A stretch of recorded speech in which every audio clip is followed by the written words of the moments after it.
पूरे देश में। जब भी हम इसको कंपेयर करें तो इसको ध्यान रखें, क्योंकि जब फरवरी और मार्च में देश में कोरोना शुरू हुआ था, किसी राज्य में 1 केस था, 2 केस था, इसी तरह से आते थे, तो कोरोना अपने देश में तो हुआ नहीं, बाहर से ही आया कोरोना।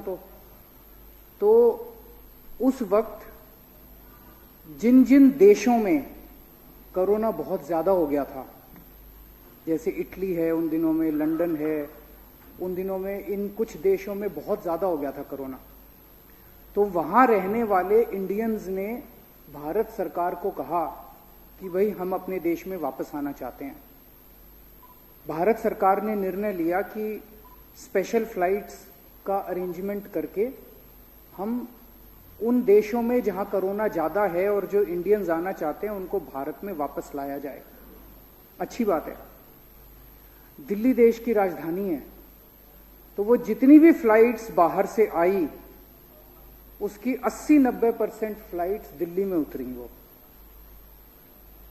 और उन दिनों में नया नया था कोरोना, किसी को कुछ ज्यादा ज्ञान नहीं था, तो तब तक कोई प्रोटोकॉल नहीं थे, कोई आईसीएमआर की गाइडलाइंस नहीं थी, कोई क्वारंटाइन नहीं था, कोई आइसोलेशन नहीं था। तो 22 मार्च का एक लेटर है जो हमारे हेल्थ सेक्रेटरी ने सारे डीएम्स को भेजा हुआ है। उसमें लिखा हुआ है कि पिछले 1 महीने में 32,000 यात्री बाहर से आए हैं, और वो 32,000 यात्री बाहर से आके दिल्ली के अलग अलग कोने में फैल गए हैं। उनको आइडेंटिफाई करो। अब तब तक मेरे ख्याल से 18 मार्च के आसपास केंद्र सरकार की गाइडलाइंस आई थी कि भाई जो बाहर से लोग आ रहे हैं उनको क्वारंटाइन करो, तब उसके आसपास ही आई थी। तो ये 22 मार्च को दिल्ली की हेल्थ सेक्रेटरी ने एक चिट्ठी भेजी सारे डीएम्स को कि भाई ये 32,000 लोग, इनकी लिस्ट आप लोग एयरपोर्ट से लो और उनको चिन्हित करो। और उनको अब 32,000 लोगों को चिन्हित करना तो लगभग नामुमकिन सी बात थी। ये 32,000 लोग उन देशों से आए थे जहां बहुत ज्यादा कोरोना था। तो आप सोच सकते हो कि इनमें से कितने सारे लोग ऑलरेडी कोरोना से संक्रमित होंगे। 5,000, 6,000, 7,000। तो दिल्ली ने 0 से शुरू नहीं करा, दिल्ली ने वहां से शुरू करा। 5 या 6,000 केस से तो शुरू करा दिल्ली ने, और उसके बाद लॉकडाउन हो गया। नया नया था कोरोना, मेरे को याद है उन दिनों में कोई किट नहीं थी, कोई टेस्टिंग किट नहीं थी, कोई पीपी किट नहीं थी, कोई टेस्ट होते ही नहीं थे। तो ये लोग चारों तरफ फैल गए, कोई टेस्टिंग नहीं हो रही थी, कुछ नहीं हो रही थी, और इन्होंने कितना कोरोना फैलाया होगा ये आप अंदाजा लगा सकते हो। वहां से दिल्ली ने शुरू करा, और दिल्ली ने धीरे धीरे करते करते कोरोना पे काफी हद तक, मैं ये नहीं कह रहा कि स्थिति कंट्रोल में पूरी 100% है, काफी हद तक दिल्ली ने कोरोना को कंट्रोल किया। और इसमें मैं हर जगह कहता हूं कि ये केवल और केवल एक ही चीज का नतीजा है, वो है टीम वर्क। हमने ये जल्दी महसूस कर लिया कि ये इतनी बड़ी महामारी है कि अकेले के बस की बात नहीं है। अगर दिल्ली सरकार इस अहंकार के अंदर रहती कि हम करेंगे और हम अकेले करेंगे, तो ये कोरोना कंट्रोल होने वाला नहीं था। हमने सबकी मदद ली, हमने केंद्र सरकार की मदद ली, और आज इस सदन के माध्यम से मैं केंद्र सरकार का शुक्रिया अदा करना चाहता हूं कि उन्होंने जब हमने शुरू में हमारे पास पीपी किट नहीं थे, उन्होंने दिए, हमने मांगे, उन्होंने दिए। हमारे को ऑक्सीजन सिलेंडर नहीं थे, हमने मांगे, उन्होंने दिए। हमारे पास टेस्टिंग किट्स नहीं थे, हमने मांगे, उन्होंने दिए। बहुत जब हमने उनसे जो मदद मांगी उन्होंने हमारी मदद करी। समाज ने भी बहुत मदद करी, अकेले कोई एक सरकार इसको नहीं कर सकती। दिल्ली सरकार का ये हमने कर दिया, झूठ बोल रही है दिल्ली सरकार। केंद्र सरकार का ये हमने कर दिया, झूठ बोल रही है केंद्र सरकार। समाज ने, पूरे दिल्ली के 2 करोड़ लोगों ने जिस तरह से मिलकर इस पूरी महामारी के दौरान मदद करी है, इतनी समाज सेवी संस्थाएं, इतनी डॉक्टरों की संस्थाएं फ्री में मदद करी। एक वो स्टेप 1 है, स्टेप 1 करके एक एनजीओ है, उन्होंने पैसे नहीं लिए हम लोगों से, काफी दिनों तक फ्री में। एक और कई सारी एनजीओ ने, डॉक्टर्स की एनजीओ ने मदद की थी, रिलीजियस ऑर्गेनाइजेशंस ने, अक्षरधाम मंदिर ने मदद करी, राधा स्वामी सत्संग ने मदद करी, जैन धर्मशाला वालों ने मदद करी, बहुत सारे लोगों ने मदद करी, और तब जाके ये बहुत सारे लोगों की मदद का नतीजा है। तो मेरा एक, तो मैं अभी देख रहा था, वो कह रहा था ना हमने करी, वो कह रहा था ना हमने करी। मेरा बार बार ये कहना है कि सबने मदद करी।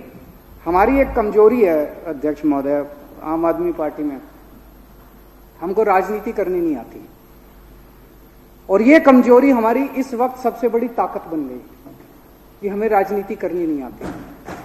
तो कोई कहता था केजरीवाल झूठ बोल रहा है, इसने ठीक कर दिया दिल्ली को, हम कहते थे हाँ जी उसी ने कर दिया। कोई कहता था नहीं इसने कर दिया, हम कहते थे हाँ जी उसने। मैंने कहा जी सारा क्रेडिट सबका, जिम्मेदारी सारी मेरी। दिल्ली के लोगों ने मेरे को चुन के भेजा है, और अगर दिल्ली में कहीं भी किसी भी तरह की कोई दिक्कत आती है तो वो मेरी जिम्मेदारी मेरी। आज दिल्ली मॉडल की चर्चा पूरे देश में और पूरी दुनिया में हो रही है। ये केजरीवाल की वजह से नहीं है, ये दिल्ली मॉडल हमारी वजह से नहीं है, ये दिल्ली के 2 करोड़ लोगों की मेहनत का नतीजा है कि आज दिल्ली मॉडल की चर्चा पूरे देश और पूरी दुनिया के अंदर हो रही है। और आज सबसे बड़ी ताकत दिल्ली के लोगों की क्या है? सबसे बड़ी ताकत दिल्ली के लोगों की है कि आज दिल्ली के लोगों के पास एक अच्छी नीयत की सरकार है। आज दिल्ली के लोगों के पास एक ईमानदार सरकार है। आज दिल्ली के लोगों के पास एक मेहनती सरकार है। आज दिल्ली के लोगों के पास एक पढ़ी लिखी सरकार है। ये सबसे बड़ी ताकत है दिल्ली के लोगों की। अध्यक्ष महोदय, पिछले 5-6 महीने में दिल्ली के लोगों ने कई मायनों में इस कोरोना मैनेजमेंट में कई चीजों में देश को नहीं पूरी दुनिया को राह दिखाई है। आज मेरे को इस सदन को कहते हुए बड़ी खुशी हो रही है, इस पृथ्वी के ऊपर सारे देशों को मिला के सबसे ज्यादा टेस्ट दिल्ली के अंदर हो रहे हैं, सारे देश मिला के। आज दिल्ली में 60,000 टेस्ट डेली हो रहे हैं। 2 करोड़ जनसंख्या है, तो अगर 10 लाख लोगों पे कैलकुलेट कर लो, छोटा सा ही कैलकुलेशन है, तो 3,000 के करीब टेस्ट पर डे पर 10 लाख, 10 लाख लोगों पे 3,000 टेस्ट डेली हो रहे हैं। नहीं, वो तो पर मिलियन टोटल है, मैं टोटल नहीं कह रहा, मैं पर डे कह रहा हूं। पर डे जो है 3,000 टेस्ट पर डे है। 60,000 टेस्ट, 2 करोड़ जनसंख्या। इसके कंपैरिजन में फर्स्ट दिल्ली है पूरे देश में। पहले देश की फिगर्स देता हूं। नेक्स्ट सेकंड जो है दिल्ली में 3,000 पर डे पर 10 लाख। नेक्स्ट आंध्र प्रदेश है 1,300 पर डे पर 10 लाख। उसके बाद गुजरात है 1,000 टेस्ट, हमसे 1/3।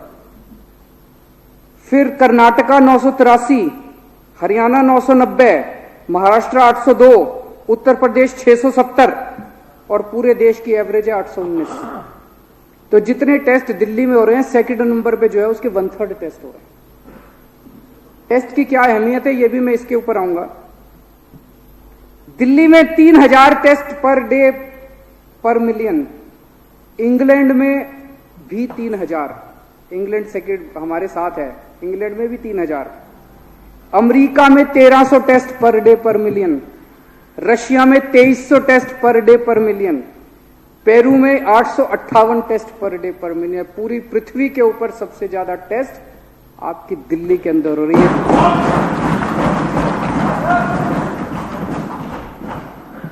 अब तक हम 21 लाख लोगों के टेस्ट कर चुके हैं। 11% दिल्ली की आबादी का टेस्ट कर चुके हैं। पूरी दुनिया के अंदर ऐसा कोई देश नहीं है, कोई शहर नहीं है जिसने अपनी पूरी पॉपुलेशन का 10% लोगों का टेस्ट कर लिया हो। अभी विजेंद्र गुप्ता जी ने, मेरे भाई हैं, उन्होंने कहा कि वहां फलानी जगह कहीं टेस्ट की कोई, मेरे विपक्ष के और हमारे सबके से विनती है, मैं ये नहीं कह रहा कि दिल्ली के अंदर कोरोना 100% मैनेजमेंट सही हो रहा है। हमारी 100 गलतियां हैं, उन गलतियों को हम सबको मिलकर ठीक करना है। आपकी भी जिम्मेदारी है, हमारी भी जिम्मेदारी है, आपको भी चुन के भेजा है लोगों ने। तो कहीं दिल्ली के अंदर हमारी कोई कमी नजर आए, आप सीधे मेरे को फोन कर दो, सीधे सत्येंद्र जैन को फोन कर दो, उसको ठीक करेंगे, हम मिलके ठीक करेंगे। ये टेस्ट करना क्यों जरूरी है? ये टेस्ट करना इसलिए जरूरी है, जैसा आप खुद ही बता रहे हो, सीरो सर्वे के अंदर आया भी 60 लाख लोगों को ऑलरेडी होके ठीक हो चुका। इसका मतलब हम जितने टेस्ट करते हैं, जितने भी टेस्ट कर लो कम पड़ेंगे, जितने भी टेस्ट कर लो। हमारा बस चले तो एक दिन 2 करोड़ लोगों को टेस्ट करा के सारों को आइसोलेट कर दो, कोरोना खत्म हो जाएगा। लेकिन इतने टेस्ट हो नहीं सकते, इतनी कैपेसिटी नहीं है। तो जितने हम टेस्ट बढ़ाएंगे नंबर उतने ज्यादा आएंगे ही आएंगे। लेकिन उस नंबर से नहीं घबराना, मौत से घबराना है। अगर मौत ज्यादा हो जाए, अगर लोगों को कोरोना हो रहा है ठीक हो रहे हैं, कोरोना हो रहा है ठीक हो रहे हैं, कोई बात नहीं। लेकिन अगर मौत ज्यादा हो रही है तब घबराने की जरूरत है। वो मौत हम लोगों ने बड़ी मेहनत करके एक हॉस्पिटल का माइक्रो ऑडिट करवाया हमने। यहां एम्बुलेंस जब पहुंचती है, कितनी देर में मरीज अंदर पहुंचता है, बेड मिलता है, उसको ऑक्सीजन दी जाती है, उसको कितना वेट करना पड़ता है, एक अस्पताल का माइक्रो मैनेजमेंट करके आज दिल्ली के अंदर डेथ रेट 0.68% है, जो मैं समझता हूं ये भी शायद पूरी दुनिया में सबसे कम डेथ रेट होगा। पूरी दुनिया में कहीं इतना कम डेथ रेट नहीं है। तो पहली चीज, पूरी दुनिया में सबसे ज्यादा टेस्टिंग आज दिल्ली के अंदर हो रही है। दूसरा, पूरी दुनिया में पहली बार होम आइसोलेशन का आइडिया दिल्ली के अंदर आया। ये कैसे आया? कोरोना तो नया नया था, किसी को पता नहीं था कोरोना का मैनेजमेंट कैसे करना है, कोरोना कैसे बिहेव करता है, क्या करता है। हमने देखा कि दूसरे देशों से तस्वीरें आ रही थी, कहानियां आ रही थी, इंटरनेट के ऊपर हम खूब स्टडी किया करते थे। इटली के अंदर सुनते थे, स्पेन के अंदर सुनते थे, दूसरे यूरोपियन कंट्रीज के अंदर सुनते थे कि सारे अस्पताल भर गए, सड़कों के ऊपर मरीज पड़े हैं, सीरियस मरीज सड़कों के ऊपर पड़े हैं, अस्पतालों में जगह नहीं है, बरांडे के ऊपर।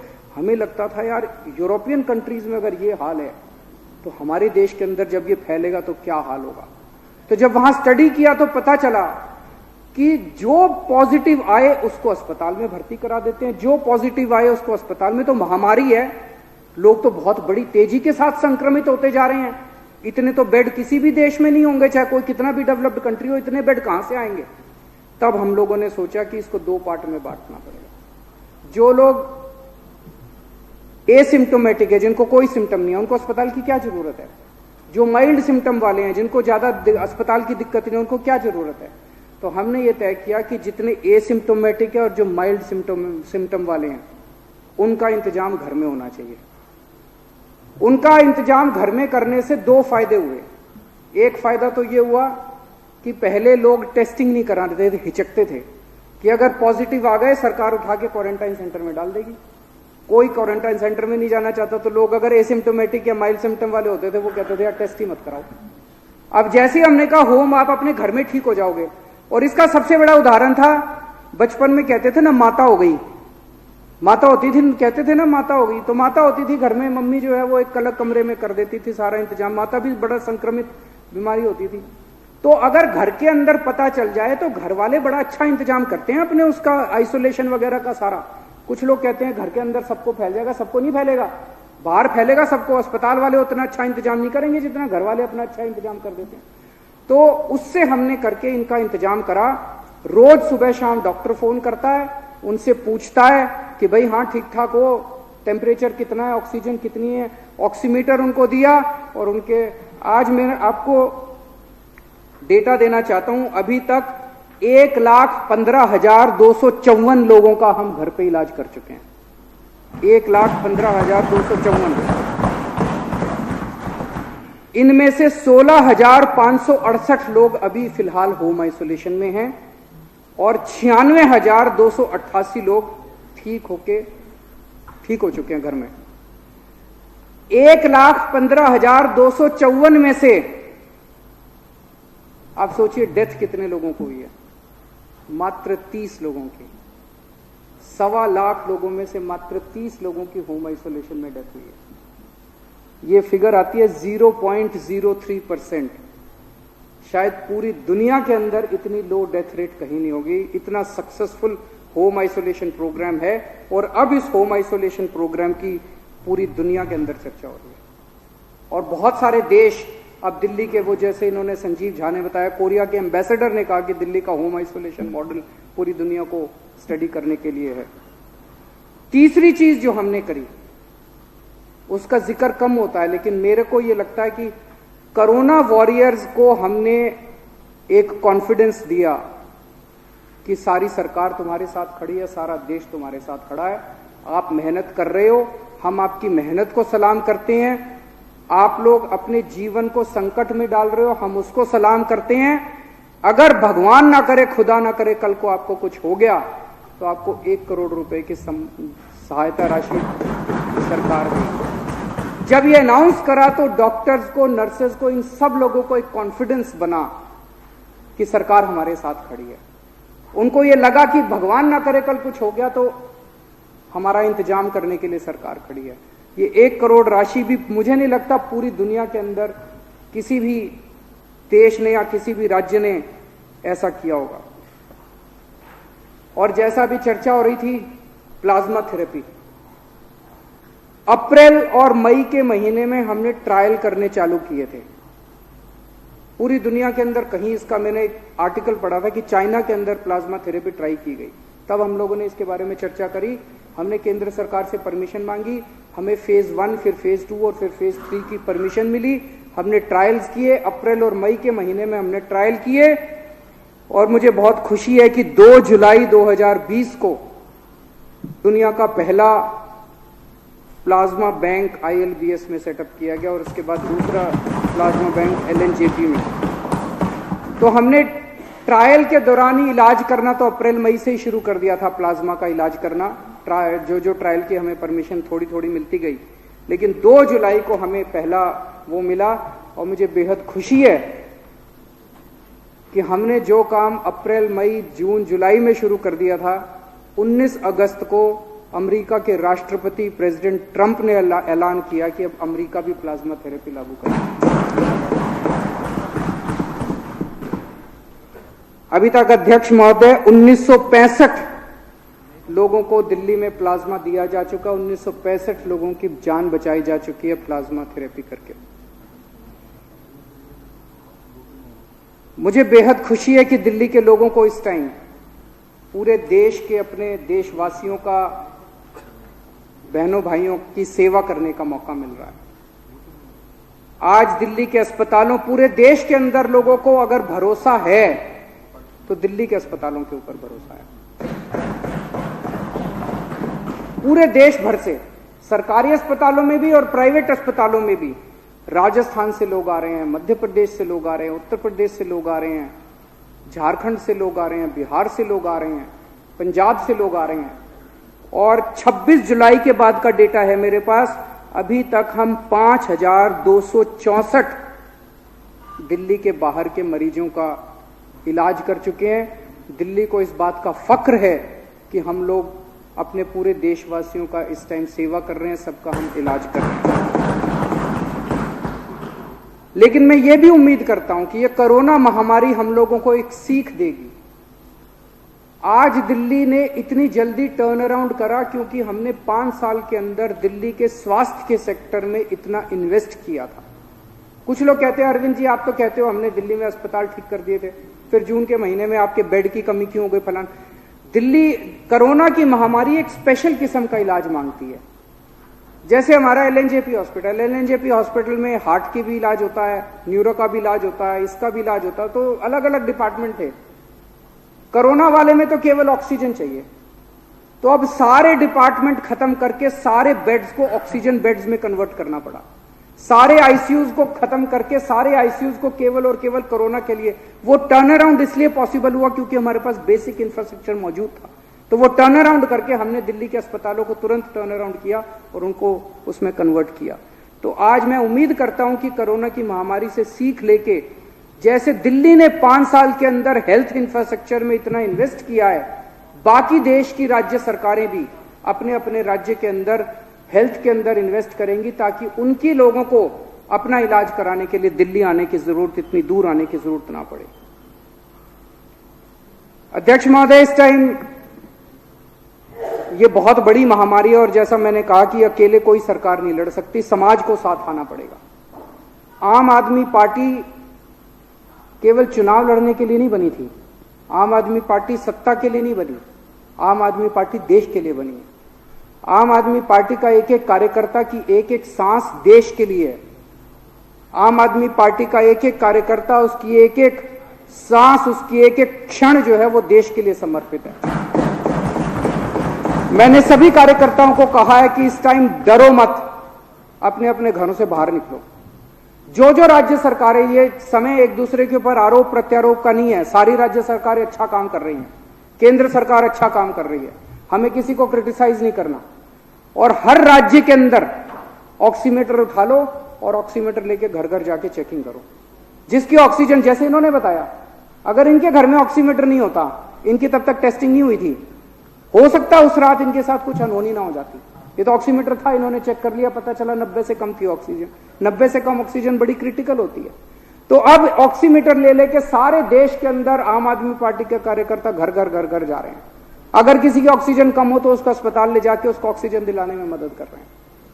ये भी मुझे लगता है, जो ऑक्सीमीटर का कोई कह रहा था, जिस स्केल के ऊपर ऑक्सीमीटर का कैंपेन चल रहा है, ये तो आम आदमी पार्टी का नाम गिनीज बुक के अंदर आना चाहिए। इतने बड़े स्तर के ऊपर ऑक्सीमीटर का कैंपेन शायद किसी ने नहीं किया होगा इस पृथ्वी के ऊपर। तो अध्यक्ष महोदय, ये समय बड़ा कठिन समय है। मानव जाति के इतिहास में इतनी बड़ी महामारी कभी नहीं आई। बस एक ही चीज ध्यान रखनी है, इस वक्त सारी राजनीति परे करके सबको मिलके संगठित होके इंसानियत के लिए काम करना है। अपनी सारी ईगो भूल के, अपनी सारा अहंकार भूल के, सारा सब कुछ भूल के सबको मिलके काम करना। बहुत बहुत शुक्रिया।